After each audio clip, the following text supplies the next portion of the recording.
My name is Tony Wash, and I am the co-producer and director of The Storm. Right now we're on about hour 13 of our trailer shoot, day one. We're looking at a 2-day shoot here. We're pumping out a little minute and a half, 2-minute trailer just to kind of tease the audiences, getting them excited about the project. And we rolled in a pretty sweet 57 Chevy here, and got some makeup going on right now, and pretty excited about it so far. Well, why don't you tell me a little bit about how the production got started? I mean, why this story? I know that you do horror as a career, but was there anything in particular that drew you to telling this story? Well, as you said, the horror genre has always been my bag. Ever since I was a kid, been really big into reading scary stories, to tell in the dark, stuff like that, and then R.L. Stine, and then on to Stephen King and Dean Koontz, and then all along it was the horror films, and always was a huge fan of them. And so after college and doing some film work in school, I decided to get a special effects degree out in Pittsburgh. And while I was out there, I shot a feature-length film called "It's My Party and I'll Die If I Want To," and that just kind of started the ball rolling. We founded Scotchworthy Productions, which is a independent video production company that also specializes in special effects, practical special effects design, and we do all sorts of stuff like that. And for the last 7 years now, we've been doing mainly horror genre-based independent movie productions, and have been pretty successful with it. We've got a nice little fan base going, and so what we're trying to do is our last project, A Chance in Hell, which is a World War II period piece. It's a Nazi zombie film. We kind of wanted to do our take on that, but the thing I always hate about Nazi zombie films is that all these Nazi zombie movies are taking place in present day. Like, these Nazi zombies have been hiding in a cave for 70 frickin' years, and that makes no sense to me. So we were able to get a hold of a bunch of World War II memorabilia and equipment and stuff.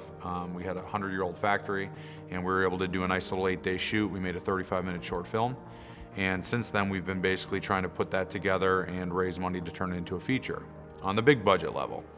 Well, that's in the process of trying to get the money for that one. We decided, let's stop sitting on our hands, let's get back to work. And so that's where The Storm comes into play. At this point, we've been going on now for about 4 or 5 months during pre-production here and development. Basically, we were looking at trying to do something that was still exciting, had the action, had the horror, but we could do on a smaller scale in terms of budget and the scope overall of the project. And I just moved, was looking through my office, and I always write down ideas on pieces of paper and just throw them in a drawer. And I was cleaning out one of my drawers, and I saw on a piece of paper, it said, "Do a roller derby horror film." And I was like, fuck yeah. So we basically started down the path of determining what are we going to do with this. And we were thinking futuristic roller derby horror film, kind of like Mad Max meets Death Race type of thing.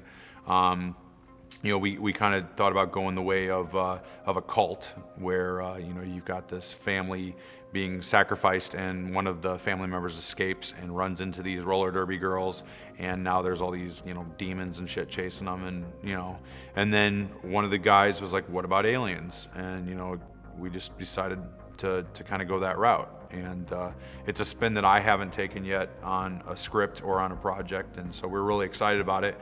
It gives us the ability to create creatures that are not of this world, so they don't have to necessarily adhere to the aspects of reality that we are used to as an audience. And if you can, I think that so often in the horror genre especially, people tend to go the route of cheese and campiness, because they want to entertain the audience. And what people neglect to remember is that a horror film at the core is meant to scare an audience. And you look back at a movie like Alien, which was made 30 years ago, and the practical special effects in that movie, because there was no CGI computer stuff back then, but the monster in that movie was terrifying.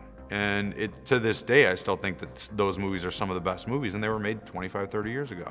So we're trying to take that route, make a movie that's as action-packed as 30 Days a Night, but mix that with the overall mood of an atmosphere that was present in Alien, with kind of a feeling of Blade Runner, the smoke and all the lighting and everything, the neon colors mixed with kind of this 80s theme, which is always present in my productions because I'm such a fan of the decade. And that's pretty much where we got to this point. Is there any distinguishing characteristics about this movie, about this plotline, about the approach that you're taking that is going to distinguish it from other films in the same budget range? And how are you going to set yourself apart and really make this all the things that you want? I mean, you say that you want it to have a throwback element to it while at the same time keeping up with the cutting edge pace and everything that is in today's marketplace, if you will, in terms of the style and the pacing. Well, that was one hell of a long question. My belief is that I think that, again, the horror genre as a whole is suffering from a lack of creativity.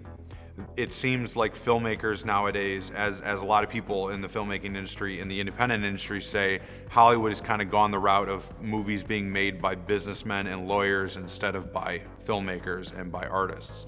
And I think that that's kind of the edge that independent cinema has, is that it's a group of people that have all gotten together to create a family of passionate artists that are all about making the best damn product they can, because in the end it's all about how quality is going to sell it, and so that's why I'm such a fan of the independent realm of filmmaking, especially in the horror genre.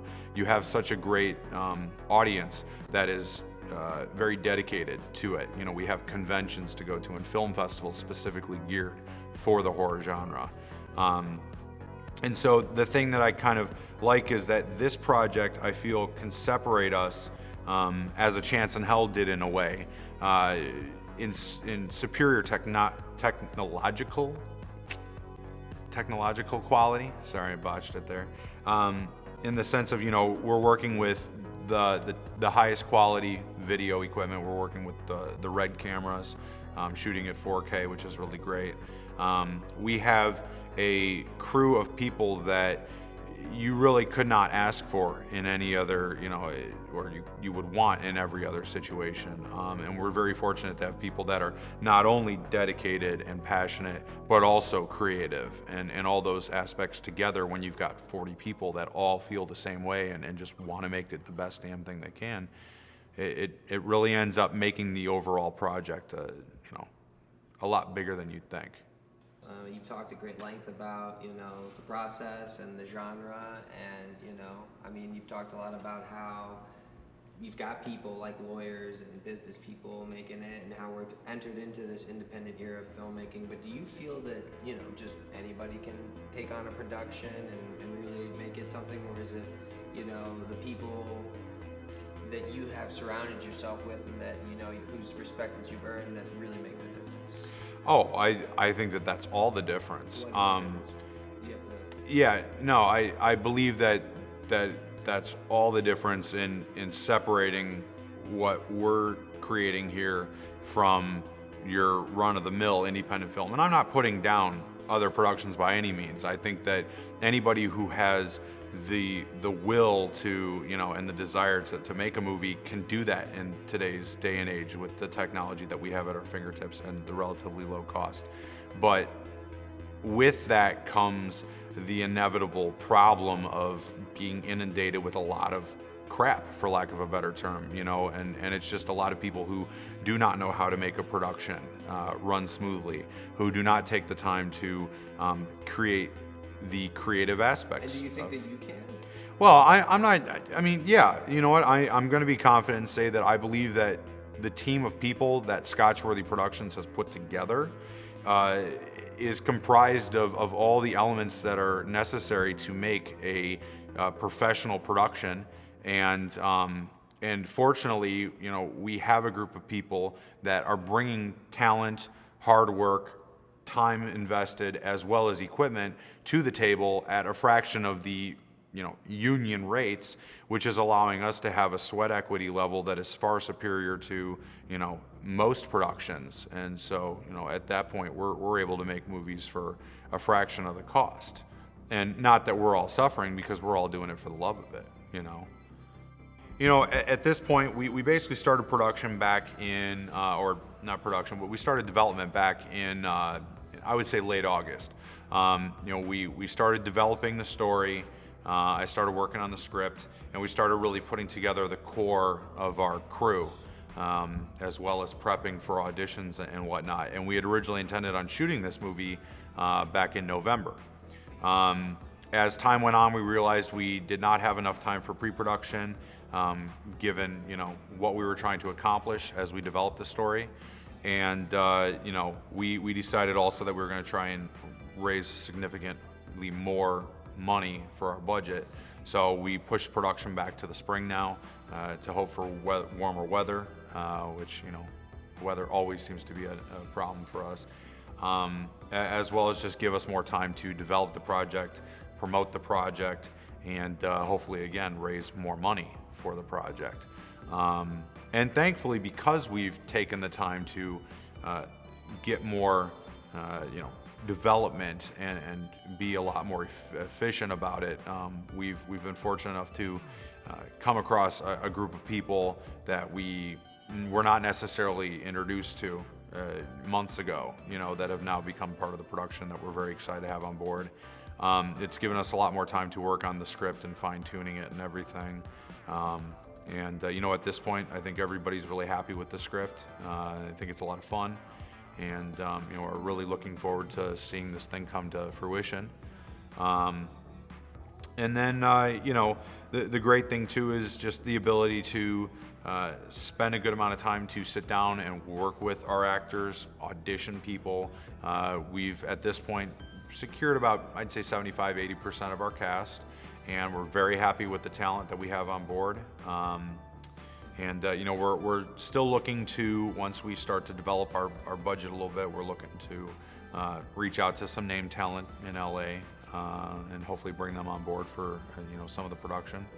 And again, otherwise, at this point right now, we figured it would be best, since we're beginning our process of speaking with individual investors, gearing up for our Kickstarter and Indiegogo campaign, as well as holding a large fundraiser at a theater venue, where we decided that it would probably be a good idea to put together a trailer to kind of show in potential investors and audiences, as well as our cast and crew, this is what this movie's going to look like if we can raise the money, and I cannot tell you how happy I am with how today has gone. I mean, we're sitting here, it's probably 12:30 at night.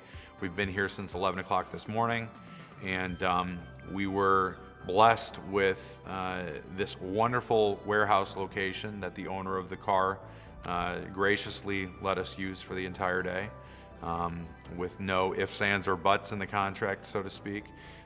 We've had places like Country Donuts in Elgin, who helped us out on a chance in hell as well. They donated 200 or something donuts for us this morning.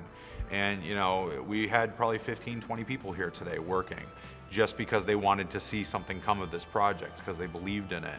And again, I don't know if it's our previous work that speaks for what we're capable of, or if it's our reputation based upon what a word of mouth is, or seeing that we already have an established fan base. But the bottom line is that we're at a point right now where, after 7 years of me watching this company go from its infancy stages to where it's at now, I am so proud of the progression, the upward progression that we've taken in terms of quality and in terms of integrity. And I really couldn't ask for anything more at this point, except for, obviously finding the people with the financial capabilities to come on board and say, you know what, we believe in you. I mean, this looks amazing, and you made it for what?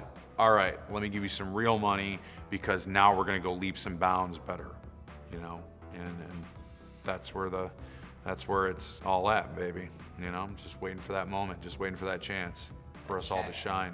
For that check, yes, but you know, it's the opportunity that every creative person looks for in their life, is that one person or that group of people that has the faith in you to say, yes, we're ready for you to step to the next level and get to that point. And so, again, I believe that we're there, we're on the cusp, and this trailer is going to do nothing but help us go over that, that point and get us to the next level.